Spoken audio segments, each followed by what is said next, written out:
The desire for peace, prosperity, happiness. These are all natural wants.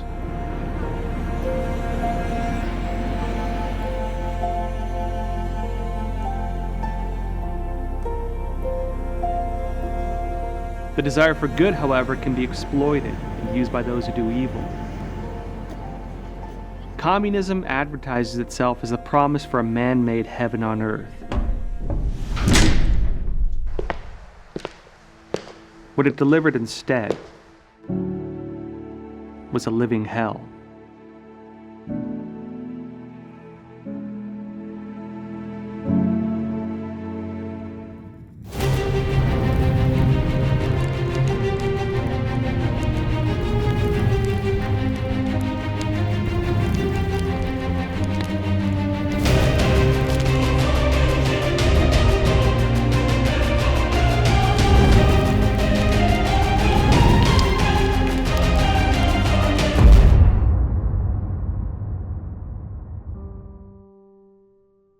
Harvard University Press's The Black Book of Communism, published in 1994, attributes over 100 million deaths worldwide to the ideology. In more recent research, places the number even higher. In every country communism gains power, authoritarianism and death followed in its wake. As an investigative journalist, I want to understand why. Karl Marx and Friedrich Engels set forth in the Communist Manifesto an ideology of struggle that, in their own words, abolishes all religion and all morality. It viewed the world from the lens of what Marx coined dialectical materialism, which was the absolute idea that development occurs as a result of struggle and life is nothing more than matter. If human existence is reduced to only matter, then life becomes expendable for the so-called greater good under communist doctrine, except that the communist definition of good runs counter to what normal people understand as universal good. For example, I think most sane people would agree that famine, suffering, and genocide are bad, but to communist leaders, they've been reframed as successes or even as necessary for the so-called greater good. When Lenin assumed power in 1917, tens of thousands were arrested for opposing the regime, and many were tortured and executed en masse. Lenin's strategy was to eliminate, by legal or physical means, any challenge or resistance, even if passive, to their absolute power. By forbidding private property, peasants throughout Russia had their food, farming tools, and even seeds confiscated. Unable to farm, a man-made famine swept through Russia in 1921 and 1922, killing an estimated 5 to 10 million people. The very peasants that communism was supposed to benefit instead starved to death under its rule. According to the Black Book of Communism, Lenin was overjoyed, saying that famine would have numerous positive results. Since, he said, famine would destroy faith not only in the Tsar, but in God too. Following Lenin's death in 1924, Stalin's 29-year reign further bloodied Russia. More famines and purges would occur. In Ukraine, 7 to 10 million people were killed, according to the United Nations estimate published in November 2003. In Kazakhstan, an estimated 1.5 million people were starved. Like Lenin, Stalin also counted the famines as a success. He killed an estimated 60 to 66 million people, and the deaths under Mao Zedong of the Chinese Communist Party may have been even higher. Starting in 1958, the Great Leap Forward created yet another man-made famine that killed an estimated 45 million people within 4 years. Under both Stalin and Mao, historians have records of people who, desperate for survival, resorted to cannibalism. When conditions are that barbaric, people are forced to either die or to betray their own morals just to survive. And after violating their own morals, guilt, self-loathing, and all that makes a person psychologically vulnerable begin to dominate. To protect the psyche, people will sometimes tell themselves they made the right decision, that morality is relative, that everything is just matter, and that the communist worldview is correct. What the constant barrage of public executions, suffering, trauma, and madness does is leave people so afraid, shocked, or apathetic and numb that nobody can think straight anymore. A key goal of communism is to erase pre-existing morals.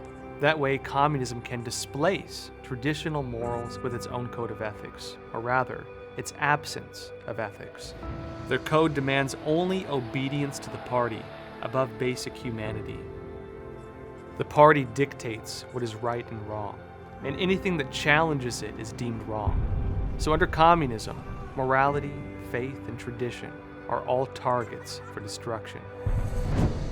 But under it, famine is right, struggle is right, and violence is right when they serve the party.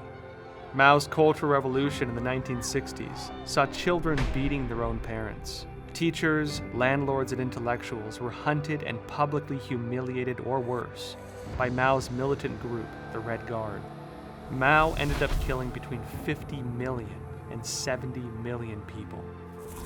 Deaths elsewhere haven't been fully counted, but are placed at 1 million in Vietnam, 2 million in Cambodia, 1.7 million in Africa, 1.5 million in Afghanistan, 1 million in Eastern Europe, 150,000 in Latin America, and even more in other places where communism touched. Communism promises a world without suffering, and yet, in its execution, does the exact opposite. Is this a tragic case of the road to hell being paved by good intentions, or were the intentions bad from the get-go? Before he was the founder of communism, Karl Marx wrote many publications in his early years. In his early poem, Invocation of One in Despair, he wrote, "So a God has snatched from me my all. Nothing but revenge is left to me." This theme of revenge continues. In his 1839 play, Alanem, believed to be Emmanuel, an alternative name for God pronounced backwards and with each pair of letters inverted, the character in the play seeks to destroy not only himself, but the world along with him. In his 1841 poem, The Player, or The Fiddler, Marx writes, "Look now, my blood-dark sword shall stab unerringly within thy soul. God neither knows nor honors art. The hellish vapors rise and fill the brain, till I go mad and my heart is utterly changed." And he also writes, "See this sword? The Prince of Darkness sold it to me." And, quote, "With Satan I have struck my deal. He chalks the signs, beats the time for me. I play the death march fast and free." Marx had a dark fixation with death, destruction, and revenge. And it's only fitting that his manifesto would create a system that achieved exactly these. Communism capitalized on humankind's desire for a higher purpose, and did so by destroying religion and placing itself at the helm instead. In an imagined communist state, the government controls everything, all matters public and private. People are all reduced to matter, cogs in a machine, and as employees or assets within a soulless collective. Communism is a belief built on the destruction of belief, and a morality built on the destruction of morality. It is a dead-end ideology built on struggle, hatred, and destruction.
Communism is a belief in the destruction of belief. It destroys religion wherever it goes.